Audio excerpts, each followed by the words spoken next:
Weight loss பண்ணுறதுக்காக hot வாட்டரில் honey mix பண்ணி குடிச்சிட்டு இருக்கீங்களா? அப்போ இந்த வீடியோ உங்களுக்கானது தான். அது எவ்வளோ பெரிய தப்பு, ஏன், எதுக்கு அப்படின்றத இந்த வீடியோவில் பார்க்கலாம். ஸோ இந்த மாதிரி யூஸ்ஃபுல்லான மெடிக்கல் டிப்ஸ் நம்ம சேனலில் நிறைய போட்டுட்ருக்கோம். ஸோ அந்த மாதிரி யூஸ்ஃபுல்லான டிப்ஸ்க்கு நம்ம சேனலில் மறக்காமல் ஃபாலோ பண்ணி வச்சுக்கோங்க.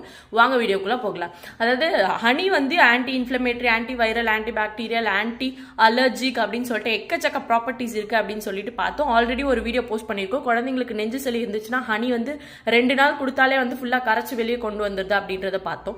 பட் அது வந்து அந்த மாதிரி நல்ல விஷயம் இருக்கிறதுலேயும் கொஞ்சம் கெட்ட விஷயம் இருக்குன்னு சொல்லுவாங்களா. ஸோ அது வந்து நம்ம எடுத்துக்கிற விதத்துல தான் இருக்கு. ஹனியை பொறுத்தவரை ரொம்ப ரொம்ப நல்ல விஷயம். நம்ம அதை வந்து ராவா எடுத்துக்கிட்டோம்னா ரொம்ப நல்லது.